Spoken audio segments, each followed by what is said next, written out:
Bismillahirrahmanirrahim.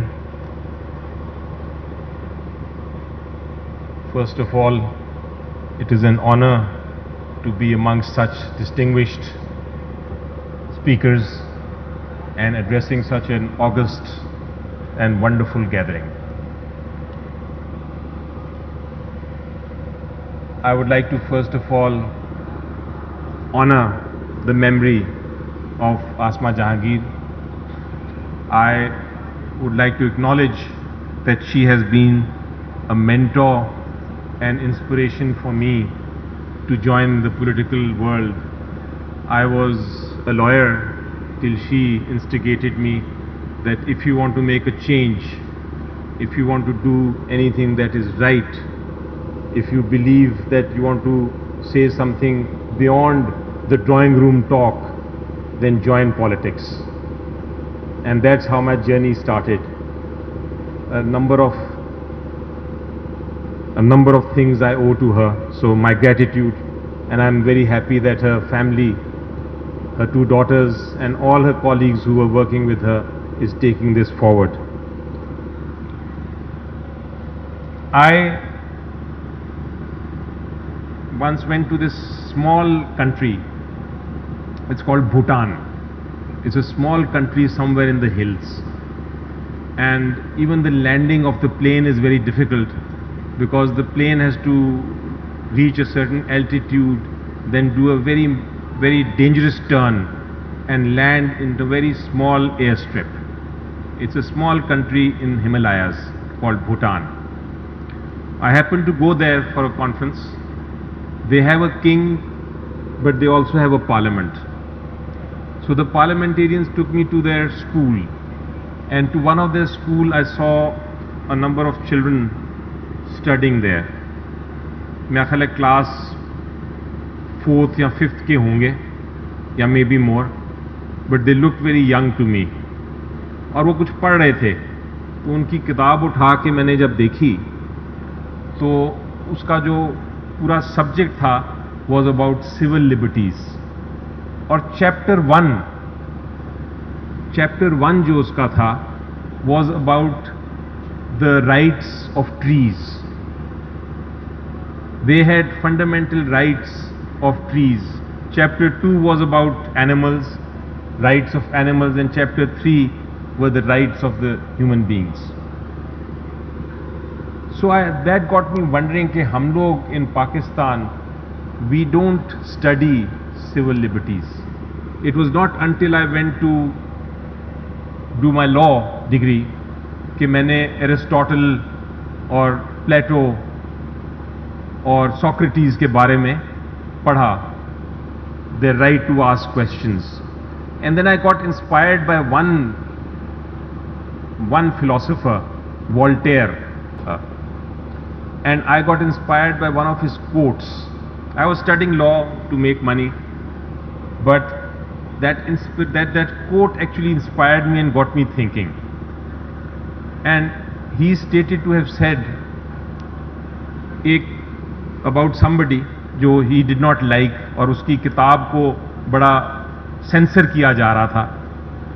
तो he said, you know, I hate what you say. I hate what you say, but I will die protecting your right to say it. मैंने सोचा ये बड़ा अजीबो-गरीब बंदा है Voltaire कि he hates what he's saying but he'll die protecting that right. So what is this concept of civil liberties? And I said, why have I not studied this concept when I was growing up? And then I realized that this concept of civil liberties should be actually in the blood of each one of us Pakistanis, because we got this nation, we got this country, we got our independence based on the concept of civil liberties. Quaid-e-Azam Muhammad Ali Jinnah, the moment we had achieved independence, what did he say? He said, you are free to go to your temples. बहुत famous quote है, I'm sure everybody knows it. You are free to go to your temples, you are free to go to your mosques, You are free to practice whatever your religion is. The state has nothing to do with your religion. ये था concept हमारा. We, in fact, I must give credit to our politicians. Politicians को हम बहुत ज़्यादा हमेशा नीचा समझते हैं, but I must give credit to them, those politicians who were the founding members of our 1973 Constitution. They had the Universal Declaration of Human Rights with them. Universal Declaration of Human Rights उनके पास थी, and then they made the Constitution even better. The beautiful words, the fundamental rights in our Constitution, the right of equality, the right to profess your religion, the price that the fundamental right that there will be no discrimination, the basic right of life, the right of due process, all these great and beautiful words, you will not find them in any constitution. So we gave, the politicians gave that constitution to the people of Pakistan. Now, where do we stand? We have the words of the law, we have the constitution, we have the ethos,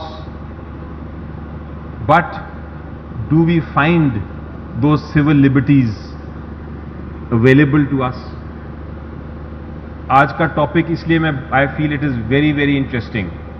What is the role of the politicians and the political forces in implementing what is already there in the law? हमें कानून की ज़रूरत नहीं है, हमें implementation की ज़रूरत है. उसमें हमारा क्या रोल हो सकता? I think the fundamental role, the basic role of politicians is get a soul first. Get a soul in your body to actually feel for the people. What are we suffering from? We are suffering from two, and I said that in a speech very recently in the Senate. The chairman was of the Senate was in fact addressing, was there at in the session, and I said there are two hurdles that are stopping our civil liberties from being implemented. The hurdle, जिसको मैं लानत कहता हूं, of extremism and intolerance. And these two hurdles that are stopping our progress, while the rest of the world is busy in making inventions, these two hurdles are stopping us.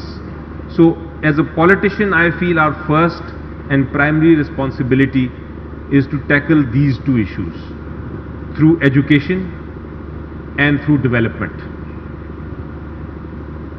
I always quote, and I will re-quote the conversation that Maulana Rumi had with one of his disciples. And I have quoted this also in my speech recently, but it is worth quoting here also. So the disciple asked Maulana Rumi, which music sound is haram in Islam? Which music sound is haram in Islam? And Maulana Rumi replied, the sound of spoons. The sound of spoons when they are heard by the poor and the hungry.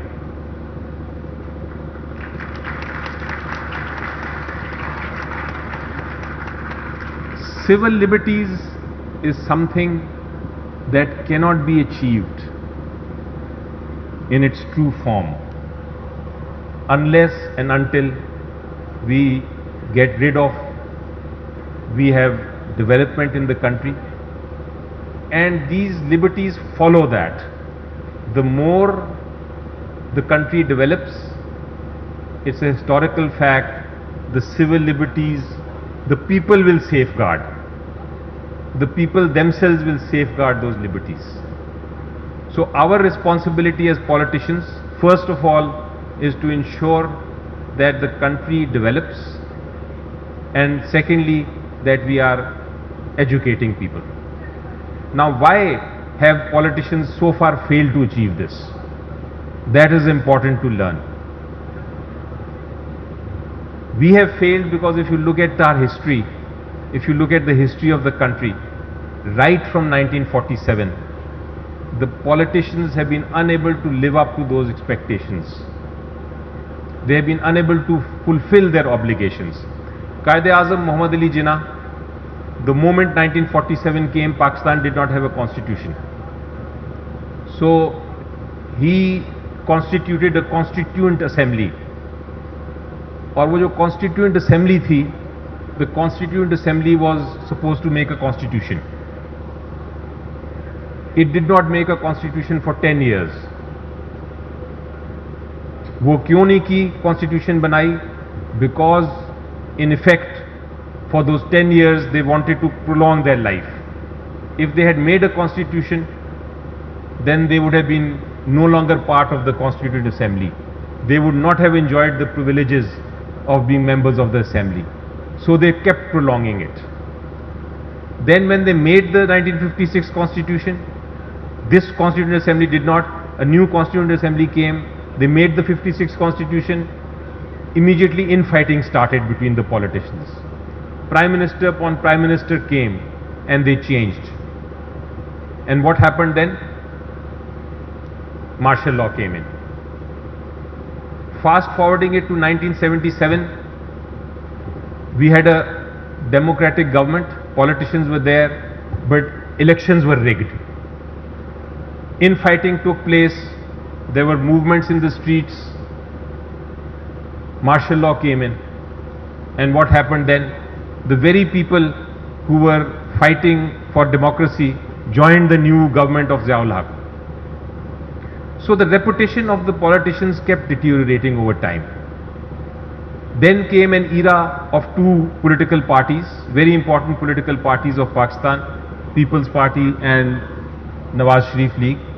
And for many years they fought each other. Their interest was power. They fought each other and none of them completed their 5-year terms. One came in, the second one left. The second one came in, the third one left. And so again another martial law came at the end of the day. So the politicians kept losing their reputation in the public. And this important thing about civil liberties, it kept giving way to other institutions to suppress them. Today also, I was asked to answer a very important question. Today also, we politicians are fighting each other. We are constantly at loggerheads. And I think that gives the right to other institutions to step in. Or not the right, that's not the right word. That gives them the opportunity to step in. And when they step in, then it's difficult to get the elephant out of the tent. Right now, we have very serious curtailment of our liberties. Freedom of expression and speech, fundamental right hota hai. It is not there. Yes, it is not there. It is one-sided. Some people are allowed to speak and their speeches are reported. Some people's speeches are not. Number two, justice. Rule of law means everybody is to be treated equally. But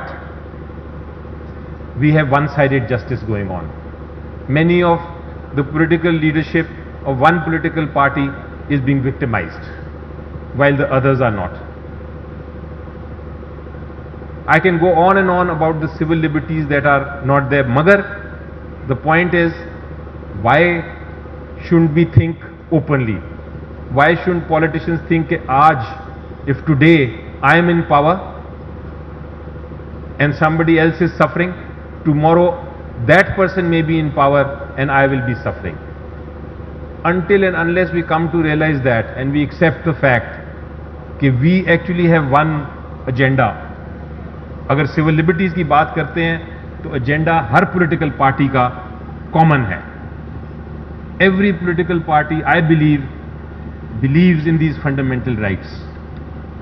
लेकिन होता यह है कि you become in power and once you come in power you forget about the fundamental rights of others, and therefore the cycle is repeated and it gets getting repeated. So my answer to your question that you asked is yes, let us first look at the fundamentals. Let us first agree that civil liberties, human rights, political rights, social rights, cultural rights, all these rights are equal for everyone. Let us get the soul of these rights in our hearts, and then we will talk. Then why should we not talk? But let us first get the premise straight. Thank you very much.